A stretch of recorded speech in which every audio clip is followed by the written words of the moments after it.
Dear believers, my friends, we are going to have the morning Dhamma talk, about 1 hour. Please get seated and give the consent with 3 times sadhu, sadhu, sadhu. Namo tassa bhagavato arahato samma sambuddhassa. Namo tassa bhagavato arahato samma sambuddhassa. Namo tassa bhagavato arahato samma sambuddhassa. Upekkha sambojjangam ko bhikkhave bhaveta viveka nissitang viraga nissitang virodha nissitang vassagga parinaminti. Dear venerables, my friends, we started with this common topic, that is to say 7 factors of enlightenment, and for the last few days we gradually came back to this last stage, whereby we are now put up with Upekkha as the Bojjhanga or tranquility or equanimity as the factor of enlightenment. To come up to that, we pass the mindfulness and the investigation of Dhamma and the energy aspect, Virya, and Piti, Passaddhi, Samadhi, and then only reached or came to this topic in the theoretical sense. If these aspects are not in a healthy shape, you will never reach tranquility. You will never reach this equanimity, Upekkha. So that is why they have a chain reaction. If you have a good mindfulness as such, there are some chances for that particular person to have good investigation of Dhamma, Dhamma Vichaya, sharp scrutiny, and then chances are there for you to have enough energy, enough courage to go into practice accordingly. The Piti, Passaddhi can happen. That means the mind is settling and that particular person can feel then and there rapture and the calmness, and then with that only coming to the concentration, the Samadhi, and that is how they are working in a chain reaction linear system. So if one of them upset, that the power line won't work. So likewise, there are some other aspects also when these things are getting leniently supporting each other, and other aspects also get fulfilled, and then only the tranquility, this indifference, that equanimity can take place. So when we are,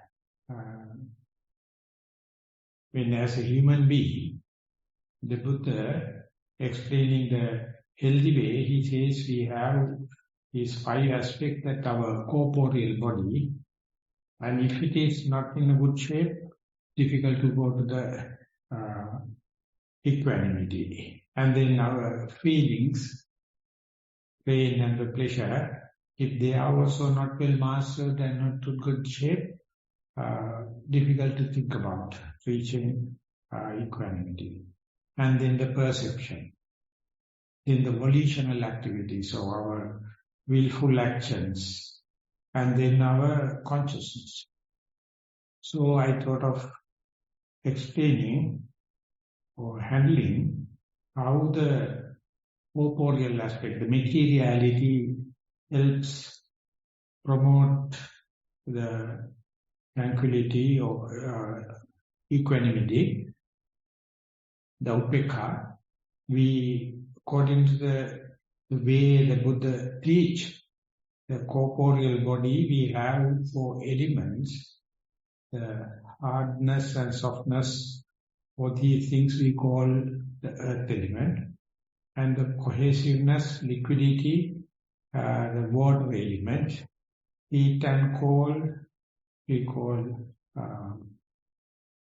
heat element, tejo dhatu, and then expansion, contraction, we call vayu dhatu, air element. So whenever these things are not in balance, difficult someone to think about the equanimity.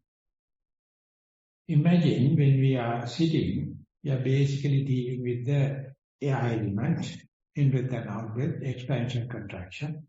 And so you have to master it. In a mastery, if you take sitting exercise, sitting meditation as an example, you can see long in-breath, long out-breath, and then once that is being familiarized, it gives into the short in-breath, short out-breath. So likewise the element slowly calm down. And the expansion, contraction, rising and falling also gradually calming down. It is not happening in a sharp way, but sometimes increasing, decreasing, and after long familiarization and practice only, one can understand how they calm down. And in walking meditation, hardly, when we are walking, we feel the hardness into your leg or in the hardness in the surface where it is touching. So that is sometimes more related to the earth element. And according to the seasonal changes, we can see the heat and cold even within a one session. And sometimes the cohesiveness, the fluidity. You feel like runny nose, sweating, and sometimes very dry. These kind of things, when you are learning, the yogi, the beginners specifically do not know how to handle it when the hardness increases or softness increases. They make it a complaint telling, I can't sit because my knee is hard hit on the ground. Or sometimes it is too soft. But after long practice only you will understand each and everything coming is a way of teaching. Imagine one day when you are master, when you season every elementary phenomena, then you can see our mind is thoroughly engaged with 4 elements, and once they master knowledge, you can see through the picture and you can see the canvas. Usually when there's a wall hanger is there, your attraction is and your attention is to see the painting. But after a long time only one will sometimes see where it is holding, what is the canvas. The artist is inefficient if the seer can see the canvas. Artist's efficiency is just to take you for a ride by painting, oil painting, water painting, whatever may be. Likewise, the 4 elements keep our mind busy, unending, incessant way, it has different shapes, different manners, different natural characteristics. So the beginner will never think we can end this because it is having so much facets, so much changing, so much manipulations. But the day you see them, then you see where it is playing happens. What is the canvas? Canvas is the space. In the space only these things are dancing. For example, if we are looking at old black and white TV, and if there is no program as such, you can see dots. Everywhere dots. If you keep long observe, these dots are not hitting each other, space-wise. And immediately one dot disappear, another dot happen. They are not pushing one thing time-wise. That is because between two dots there's space. You can't see because you are looking at the dots. Ultimately, dots become male, female, lovers and fighters and all the character shows. The comedy and the tragedy. But you will never see the space. To see the space, one day you have to go prepared. You have to have that kind of a set of mindset. As well as you have enough familiarity with dots. So likewise, 4 elements, when you keep on practicing. At the beginning, everything is a problem. Everything is a question. Everything is a distraction for you. But one day you will see, and there you can see between these elements, it is working in a huge space. And our mind usually never engage with the space. Mind knows and go and hit on the elements, never the space. But without the space, these elements can't play. When you have a projector, not a TV also the same. But if you have a projector in the old cinema hall, if the light beam go and hit on the silver screen, then you can see the animation. If the light beam is not hitting, you can't see the characters. You can't see animation. So you must have a screen.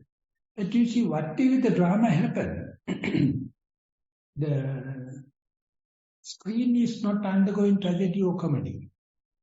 Drama happen with the light rays go and hit the background, the canvas, the silver screen is not changing. So all these things are changing. If everything manifestation happen in the something, in a vast area, the main character of that background is not changing. They have no the beginning moment, no manifestation, no changing, no end. So therefore it is not dramatic. Unless otherwise the mind is trained, you will never see the space in between. Coming back to the breath, you can see the in-breath and out-breath. Hardly you can see the gap between end of the out-breath to the beginning of the in-breath. And beginning of the in-breath to the end of the out-breath. There is a gap. That is why there are the two phenomena, two spikes. But after so much of mastery, only you see they are happening because always there's a gap. That gap becomes prominent when and where the breath becomes subtle. Breath becomes gross to subtle, subtle to subtlest. And still if you keep on observing, there you can see this, slightly you can see the in-breath phase and slightly you can breathe out-breath phase, and there's a in-between huge area which is not belongs to any in-breath phenomena or out-breath phenomena. Because the gap is increasing slowly. The so-called in-breath and the out-breath become insignificant. And then you feel boring. You feel very monotonous. You feel like you lost the interest. You feel like you lost mindfulness. You feel like you lost concentration. Because earlier it was very prominent, the in-breath phenomena, out-breath phenomena, completely contradictory, contrast. But now they merge each other. So like whenever our mind go and hit on the space, we feel quite boring, monotonous, lost, no boundaries, no beginning, no middle, no end, and you can't make a story. It is called ajatavakasa. Avakasa means the space. Ajatavakasa means you can put a knot. You can have a friction. You can have a fabrication. You can have a storytelling. So this is the point where the Buddha is bring us slowly, showing us the gross thing, and then showing the let us see subtle without much grudge and complaining and having difficulties, and then you go to the subtlest area. There you can see the difference between earth element, air element, equalize. Earth element, heat element, earth element, the water element, everything become almost like the same, and everything happening in a big space. And if you go into space, what a distance between one the space object to the others. We only see space objects because they reflect light. The space never reflects lights. So in the darkness only we can see stars. In between huge light, but it is not reflective because light must have some background. The hit somewhere, then only one can see. But space not reflecting. So therefore we can say, twinkle, twinkle, little star, how I wonder what you are. Only the stars. They won't make 1%, even 1% of the space of the sky. But we never see the space. And even if we see it's negative, nihilistic.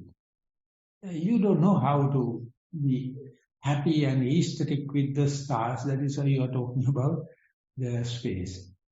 So the day you see, first you listen, and then you clearly investigate and scrutinize, and then put forth effort, and one day you will see stars, and one day you will see in-breath and out-breath.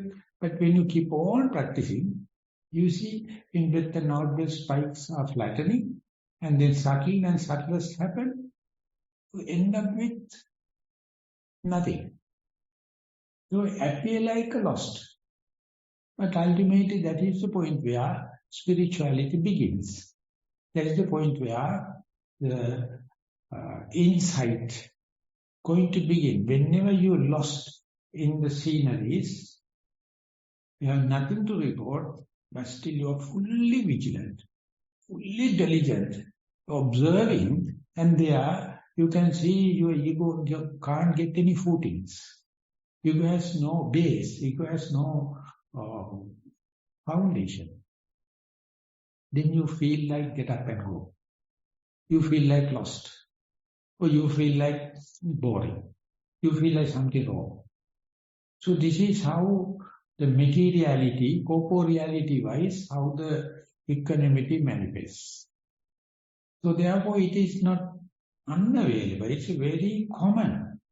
I mean, 98%, according to the quantum physics also they say, if at all any matter, even in the subatomic particles, is less than 1% or maybe 1 to 2%. All the others are space. That we never see. To see, you have to master what you can see, what you can meet up with, what you can hit with, what you can avenue with, what you can face to face with. And if they are also changing, no chance for the equanimity setting. So take one aspect and keep on practicing, and ultimately everything dissolves into nothingness. And that's a kind of invitation from the materiality world. When we shift to the feelings, basically we know pain and pleasure. And then we are always in the pleasure principle. We don't like pain. We don't expect pain to our dear and near ones. And our science and the technology and everything is chasing behind pleasure. But ultimately end up with pain. Definitely, because they are doing it the completely wrong concept, wrong way. Leave it aside. And then you see one day you will work with the pain in your knees and the pain at neck and everything. And you find more and more you go prepared and practice. The pain is there, but you can get the little distance from them, and ultimately pain will disappear. Instead, sometimes the pleasure can happen. You are very happy to claim, this is me, this is mine, and this is my soul, but that also disappears. And as I try to explain in the question and answer session, each and every pleasurable episode is end up with pain. Each and every pain end up with pleasure. But we can't see it because we have a positive approach to the pleasure. So even the pleasure disappears, leaving the pain, we don't see it. Because our mind is hankering behind, crazy about the pleasure. And when the pain happens, we are hateful. When it is leaving it, ultimately you end up with pleasure. But you can't, because you don't expect it. So therefore, even the pain disappears and pleasure happens, you can't notice it. And what happens when you keep on practicing, the pain and pleasure spikes, slowly calm down. Imagine a seesaw. When we, as children, we are very happy to go to both the ends because it's so much of dramatic ups and downs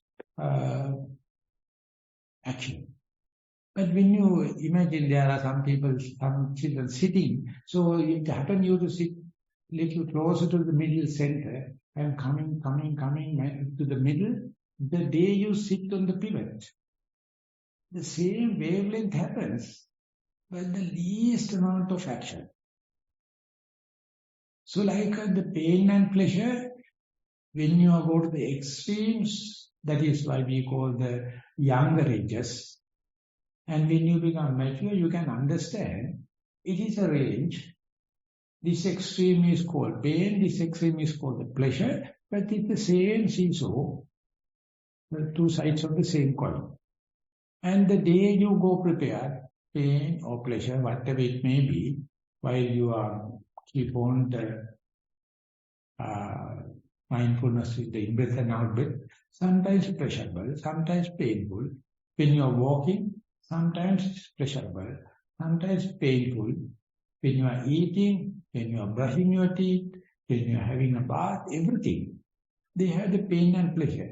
But the day you go prepared with that mindset, you see the pain and pleasure depends on your approach. It depends on your value set. And your younger age pleasure may be a pain when you become old age. And female pleasure will be a pain for the males. Or male's pleasure may be a female pain. And your pleasure of hunting and killing an animal, it's a pain for the other party. So you don't feel it because you look from your perspective. But if we are to see, one day, when you come to the center, that is called no pain, no pleasure situation. Neither pain, no pleasure situation. So when that happens, ignorance is the main aspect. That is the point where you become bored. You give up and go, get up and go. Because there is nothing in meditation. Everything is in a space. And there is no such pain or pleasure. So that is the way the Sister Dhammajiva says, the short answer to the question, what's the pain and pleasure of no pain, no pleasure? She says, if you know no pain, no pleasure, it's a pleasure. If you do not know, it's a pain. So we live our life in the blindfolded pleasure principle. We never give an equal chance to the pain. We never see through how the pain changes the pleasure, pleasure changes the pain, and ultimately come to the no pain, no pleasure. Boring. But if you go tomorrow, you may go home. And there you see more than 85% you are in no pain, no pleasure. That is the point where you have to have hobbies You have to have pastimes, and you don't like it. Because you are so much happy with ignorance. So idiot. So if you go prepared, even though you are not in a meditation center, even though you are not surrounded by other co-meditators, you are in no pain, no pleasure. But you are making so much of complaint. That's why we have the fear towards the evening of the day, towards the old age. Because nothing to do. You are no one. Nowhere to boast. So, when and where you go to the no pain, no pleasure situation, neither pain, no pleasure, and there you find that is your birthright, that you are born with it. But when you are living in a community, when you are living in your house where you have all the other amenities and pets and pastimes, you keep yourself busy. And if it is no one is there, you feel utterly desperate. You feel like hanged to death, committing suicide. So meditation means slowly give you a chance to be no pain, no pleasure. And in between in-breath and out-breath, no pain, no pleasure. In between left leg and the right leg, no pain, no pleasure. So you can tackle it. You will never report it. Even if you met up with, you think it is something abnormal. So imagine once the Buddha, the Prince Siddhartha, Bodhisattva enlightened, he utterly thought not to teach. He told no one will understand. Because the whole world is chasing behind the pleasure principle. How can they to say that be prepared even with the pain and put up with, and then you see the pain and pleasure will be cut off, and there most of the time you are in no pain, no pleasure, and that is the golden opening to the equanimity. So how can you have such a prepared mind, such a diligent mind, such a vigilant mind to the no pain, no pleasure? Then you don't feel like human. Because all the other, each and every, is chasing behind. So therefore, when you are practicing, keep on practicing, sitting, walking, and all the other way, you are going prepared with prepared mind. There are no pain, no pleasure which happens. May I be vigilant. May I be diligent. May I go prepared. May I go with that mindset. Then you are human. As far as you are chasing behind pleasure and as far as you are hating pain, you are eccentric. You are psychiatrically upset. Not only 50%, many. So this is how it is being prepared to the no pain, no pleasure situation, but that is not Nibbana.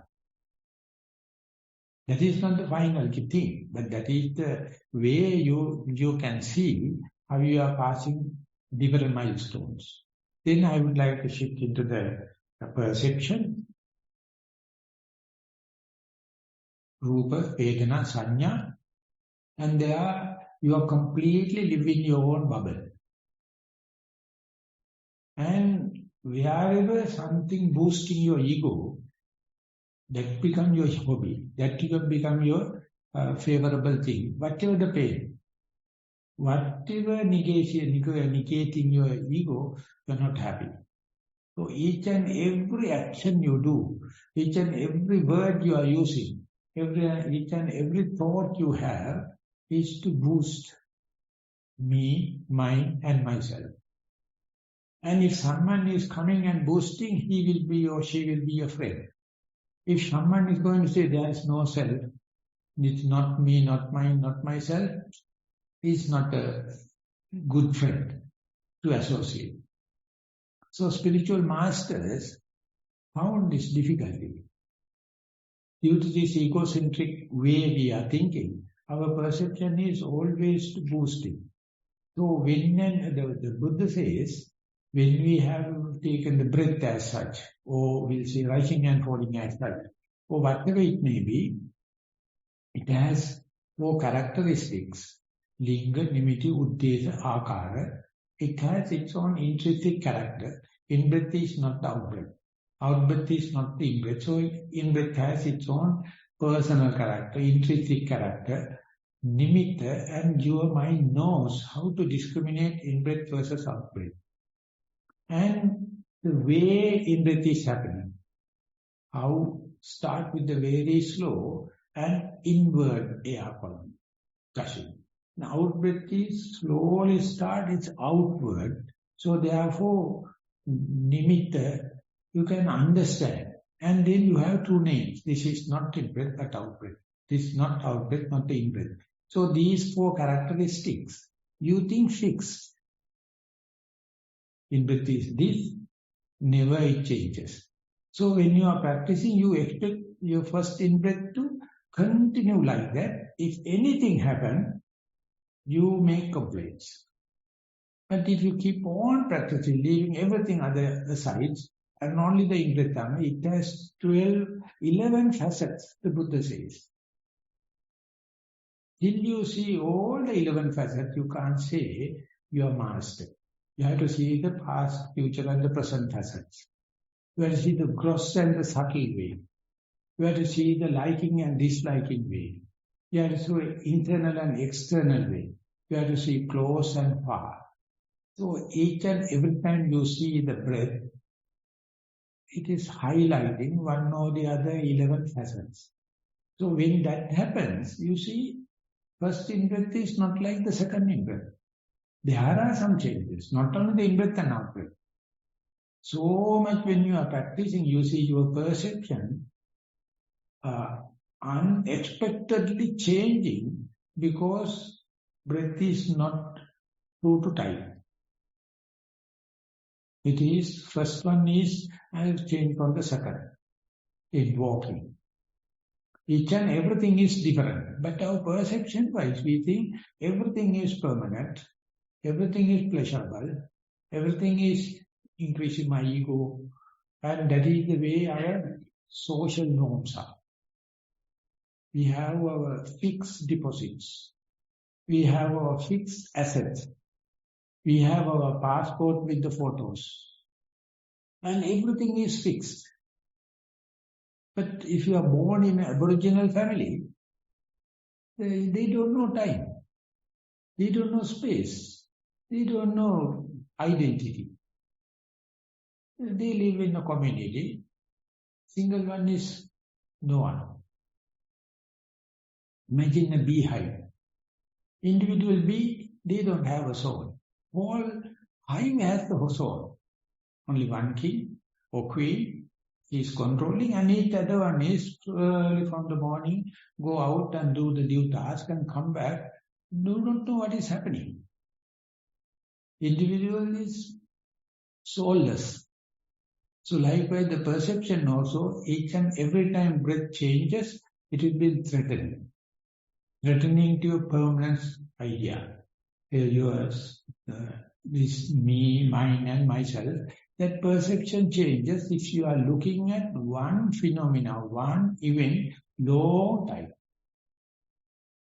It won't take years. But if you have to look into the same thing, and it must be a neutral one, and keep on observing, your whole complaint is that bloody thing is changing. Yes. The day you accept it, you are a senior meditator. You are a good, seasoned, steadfast mindfulness. Those things are changing. And the day you understand, things are changing, of course. But your mind, the seer itself is changing. Through this changing thing, to understand the very seer is changing is quite revolutionary. Quite an insight. But you think, no, I am permanent. and the seer, I look at it, and at the beginning I thought they are fixed like wall paintings, frescoes. But while you are looking, they are changing. In Samatha meditation, we take permanent things or conventional things. But in Vipassana, we take something living. And after a long time, you see, not only the things externally you experience are changing, that your mind itself is changing. Then there is no anchorage, there is no canvas, there is no silver screen for the ego to self-idea to rest. You feel quite unrest. You feel quite uncomfortable. But your faith is increasing now. Your energy is increasing now. Your mindfulness is increasing. And still the concentration is increasing. It is not samatha concentration. You know how to look at something. Even the perception is changing. So that is the most difficult part. And meditators, they get perversions. When materiality changes, 10 perversions. When the feeling changes, 10 perversions. Worst thing is the perception. So this is where the people have the ghosts and the mystics and mind-made and dreaming and projections and hallucinations and everything. So they are making so much of stories.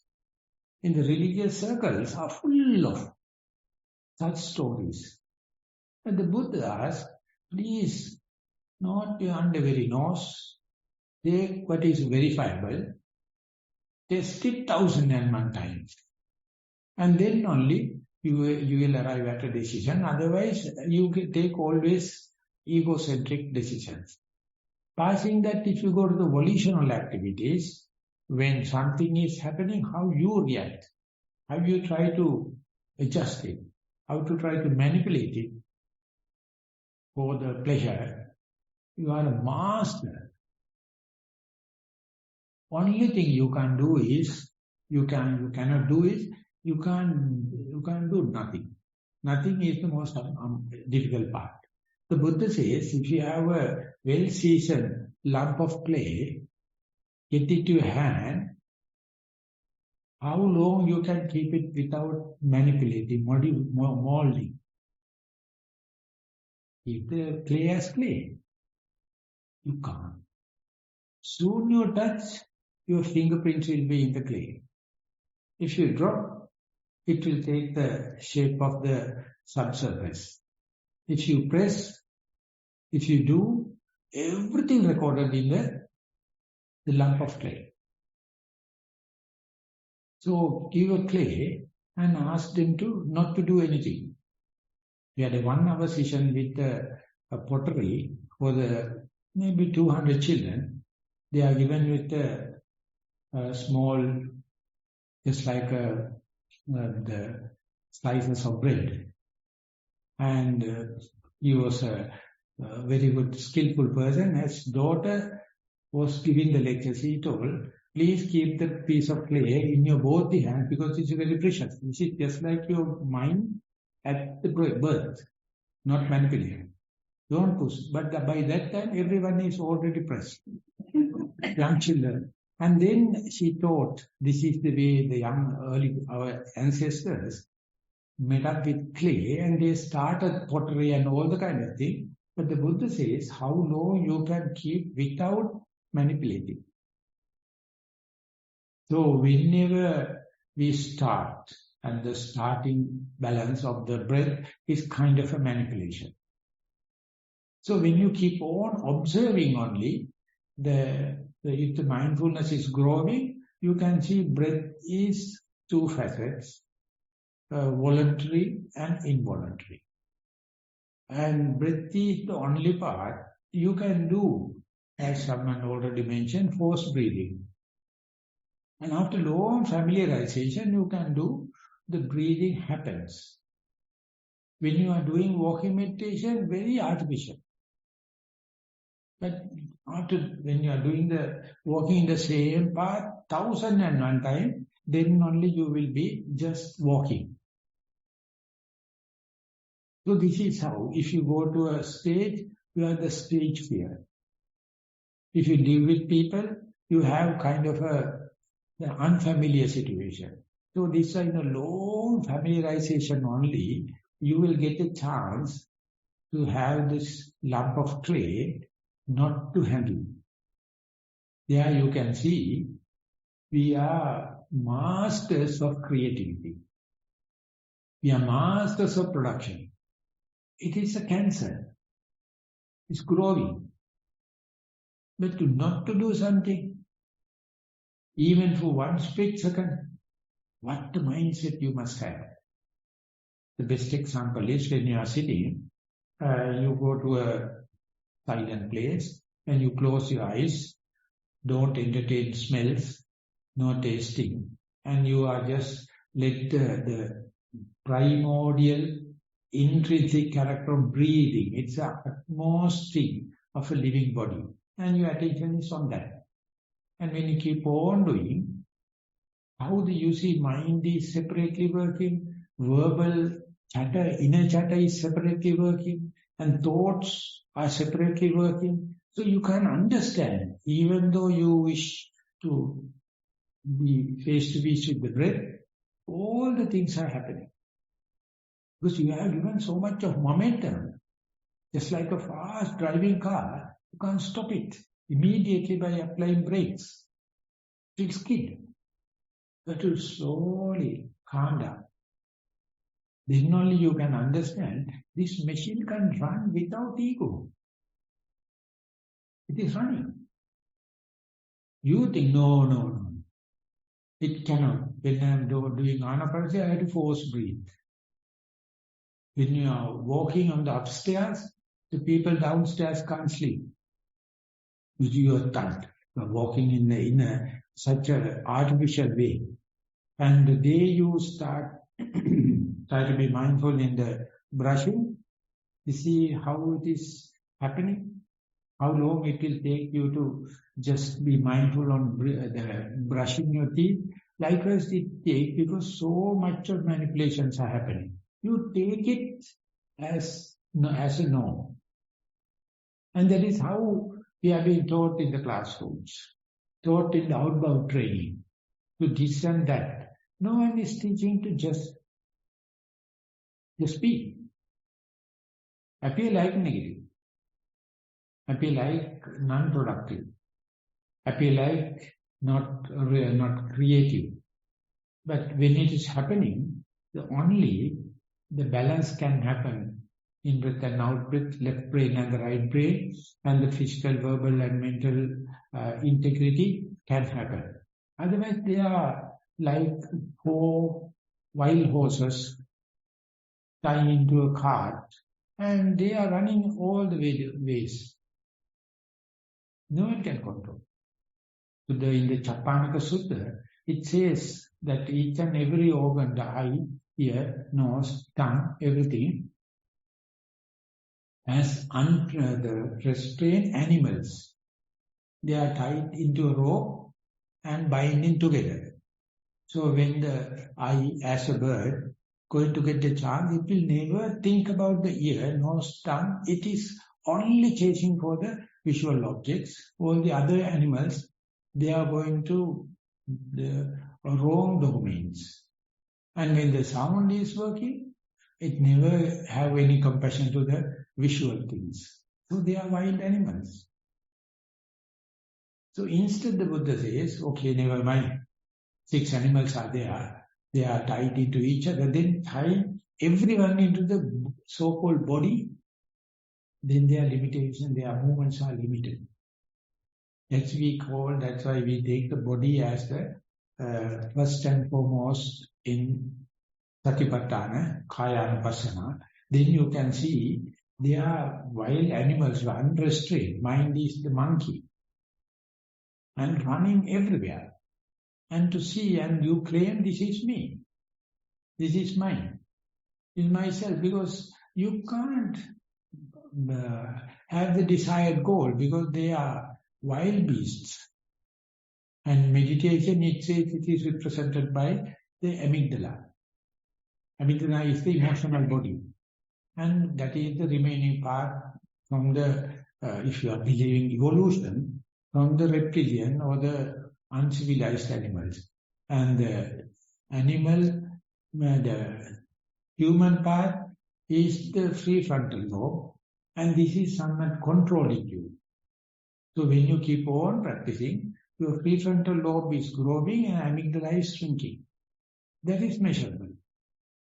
That's the basic thing Richard Davidson started 40 years ago. He keep on giving lectures and leading other people to see when you are mindful, when you try to be with the breath, or when you try to be with the walking meditation, like you are not giving that emotional reptilian mind or the beasts, uncivilized beasts to take the upper hand. Instead, do it with certain amount of consideration, with the prefrontal lobe involvement, then you can have kind of restraint. This is not a moral restraint. This is not concentration restraint. This is wisdom restraint. You have to be aware. Your opening balance is this unrestrained 6 animals. And the Buddha says, in this very life, you can restrain it. That is the point where the volitional activities, the willful activities, or simply put, likings and disliking. Each and everything is decided by the liking and disliking. So there you be prepared for the choiceless awareness, or evenly suspended attention, or suspended decision, then you can let them happen and you can be a silent or distant observer how these things are happening. Can I claim this is me? Can I claim this is mine? Myself? Instead, parents are going to take responsibility about the children. And teachers are going to teach students. Doctors are going to treat patients. Kings are going to control subjects. They are not restrained people. Blind following blinds. So therefore, let them run the show. We will go to meditate and we will try to be with the in-breath, out-breath, in-breath, out-breath. That's the way we try our best not to manipulate. Just think, let go. That much is for the volitional activities. The last one is the consciousness. Consciousness is always discriminating. Good and the bad, justice and injustice, and long and short, me and not me, good and the bad. So everything is being with this duality. So when anything happens, we have our own interpretation, we have our own, I have my own value judgment, not the single event exception. But when the corporeality, the feeling, the perception and the volition activity slowly stops, then the mind, the consciousness is the chief of the mafia organization. It gets exposed. It is not to be controlled, it just exposure is enough. Usually, no one knows who's the leader of the mafia organization. Usually he may be the justice minister or the police superintendent. That's what happened. But now, due to the corporeality and feeling and perception and volitional activity, the particular person going to reveal. The day you look at the mind with this kind of a mindfulness, it says always make a difference, me and not me. That's the starting point. So, you think me is under control, I am responsible. Not me, I have to exploit. I have to suck everything for the me to thrive. But look at it. The consciousness is always guided by the will or volitional activities, consciousness is blind. It is taking, according to the tray presented. Tray is prepared by volition. So therefore you understand, even though it has supreme power, understand it is being given to a mad monkey. There's such a sharp equipment, such a sharp razor blade, barber blade is given to a monkey. So therefore, better understand, better be aware of. But the Buddha himself knows you can't start with mind. But to start with corporeality. And then slowly go into the feelings. That's for Satipatthana, Kayanupassana, Vedananupassana, and then Chittanupassana, the perception and volition. And once they are restrained, once they are fairly under control only, you can see what the mind is, how the mind is working. So when these things happen, you have this indifference, you have this tranquility, you have this the equanimity, just to see them, not as me, not as mine, not as myself, but observing. So therefore you must be enlightening. You must be an enlightened person before you become meditative. Start meditation. It's such a paradox. So before I become a monk, I met one, he is not a very serious meditator. He told, don't think the monkhood is leading to enlightenment. To maintain the monkhood, you must be enlightened. So don't think that by becoming a monk, it is quickening your path. No. It is difficult to maintain it. But the positive side is, we all, by birth, we have this potential. We have this possibility. So therefore we have the birthright. But our association, our teaching, our training and everything is eccentric. No harm. No harm. Still, we have managed to thrive. We are not killers. We are not robbers. We are not driven by this thing, amidst of all the kinds. So therefore, you have to understand this simple tool of mindfulness is giving so much of penetrating results. You will never calculate. Therefore, the mindfulness is so common, so cheap, people don't believe. People want to have a long formula, a golden formula, very crooked shapes. Then they have values. Mindfulness is so simple, so straightforward. And the early characteristics of mindfulness, so to say, the choiceless awareness and the evenly suspended attention is hinting about the equanimity. So after long practice only, you will understand mindfulness. With this equanimity only, the middle part, unshaken mind can manifest. So therefore, Bojjhanga Dhamma is leading to Noble Eightfold Path, the middle path. Otherwise, we are always trying to be extreme. But going to extreme is not a crime. If you know you are in the extreme. If you do not know, it is a crime.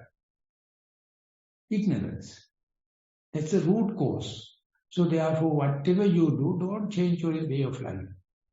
Put the switch on to the light of mindfulness. And when it is happening, each and every thought moment is a golden opportunity. Every thought moment is a turning point. And each and every thought moment of mindfulness, you are doing for the whole humanity. You are doing for the whole positive side of the global warming and the pollution. And that is the external way. Internally only, you have your purification of the being and overcoming lamentation and sorrow, as Bhante tried to explain. And one day you will learn the pathway. This is the way. And by that time you have invested enough, and the Nibbana is at your fingertips. So with that remark, I would like to sum up the talk as well as the series of talk. Thank you very much for listening. Dhammajiva.